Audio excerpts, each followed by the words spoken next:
किसान भाइयों, मैं नितिन फिर से हाजिर हूँ आपके अपने चैनल नितिन देओल में। किसान भाइयों, आज हम बात करेंगे सरसों की बुआई में खाद कि सरसों की बुआई में हमें कौन सा खाद डालना चाहिए। जब हम अपना खेत तैयार करते हैं तो हमें कौन कौन से उर्वरक कितनी मात्रा में डालने चाहिए, क्योंकि जब हम सरसों की बुआई करते हैं उस समय पर यदि हमने सही वे में सही खाद नहीं डाले तो हमारा जो उत्पादन होता है सरसों का वो कम आता है।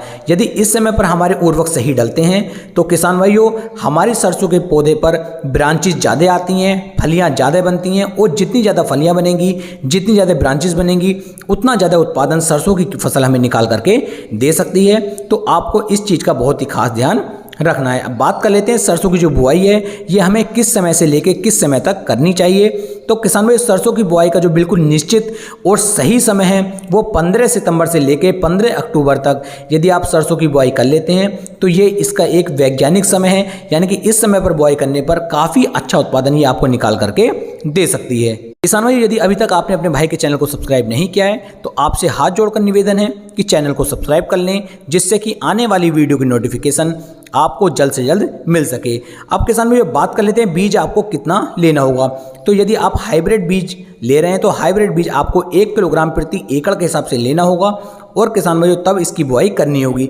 लेकिन बीज की बुआई करने से पहले किसान भाइयों आपको बीज का उपचार अवश्य करना चाहिए। यदि आप बीज का उपचार नहीं करेंगे तो आपकी फसल के अंदर, आपकी सरसों की खेती के अंदर फंगस का अटैक भी हो सकता है। तो इस चीज़ का आपको बहुत ज़्यादा खास ध्यान रखना है। तो यदि आपको इसका बीज उपचार करना है तो किसान भाई कार्बोडजिम 12% और मैनकोजेब 63% में जो हमारी आती है, इसे आपको 2 ग्राम ले लेना है और इस 2 ग्राम को 1 किलोग्राम बीज के अंदर मिक्स करके इसका उपचार आपको करना है। और बाद में किसान भाइयों किसी भी छायादार पेड़ के नीचे से डाल करके आप इसे सुखा लीजिए और उसके बाद किसान भाइयों आपको इसकी बुआई करनी चाहिए। ये इसका एक बिल्कुल सही और सटीक तरीका होता है। अब बात करते हैं प्रति एकड़ आपको कौन कौन से खाद कितनी मात्रा में लेनी चाहिए, जिससे कि आपको सरसों की फसल से एक बम्पर उत्पादन किसान भाइयों मिल सके। किसान भाई, जैसा कि आप सभी जानते हैं सरसों की जो हमारी खेती है ये एक तिलहनी खेती है, यानी कि तेलीय वर्गीय हमारी फसल है। तो इसके अंदर कई सारे खादों की आवश्यकता पड़ती है, लेकिन जितनी डोज मैं आपको इस वीडियो में बताने वाला हूँ इतनी ही डोज आप डालेंगे तो आपको बहुत अच्छे बेनिफिट किसान भाइयों देखने को मिल जाएंगे।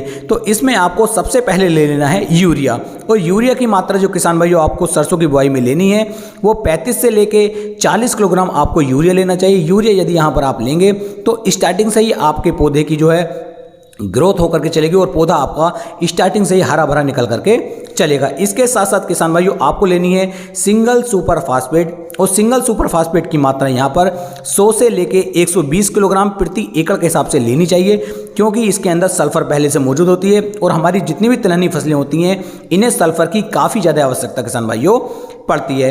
इसके साथ साथ आपको यहाँ पर जरूरत पड़ेगी एमओपी पोटास की, और एमओपी पोटास की जो आपको मात्रा चाहिए वो 25 से लेके 30 किलोग्राम प्रति एकड़ के हिसाब से लेनी चाहिए, क्योंकि पोटास जो है ये एक ऐसा तत्व है यदि इसकी कमी हमारी फसल के अंदर आएगी तो हमारी फसल की जो पैदावार होती है वो 10 से लेके 15% तक कम हो जाती है। तो पोटास का उपयोग किसान भाइयों सरसों की बुआई में आपको हमेशा करना चाहिए। इसके साथ साथ किसान भाइयों मैं आपको एक राय दूंगा, ये मेरी अपनी पर्सनल राय है कि आप कम से कम 4 से लेके 5 किलोग्राम जो हमारा रिजेंट होता है, जो 0.3% में फिप्रोनिल आता है, इसकी मात्रा का उपयोग भी जरूर करें। ये मेरी पर्सनल राय है किसान भाई, वो मैं इसलिए आपको बता रहा हूँ कि यदि आपके खेत के अंदर कोई भी छोटे मोटे कीट शुरू में लगते हैं तो हमारी फसल को दाब सकते हैं, हमारी फसल के उत्पादन को कम कर सकते हैं। तो 4 से लेके 5 किलोग्राम रिजेंट आप और ले लें और इन चारों को मिक्स करके आप अपनी सरसों की बुआई के समय पर इसे डाल दीजिए, तो आपको एक सही और अच्छा बम्पर उत्पादन किसान भाइयों आपकी सरसों की फसल निकाल करके दे सकती है।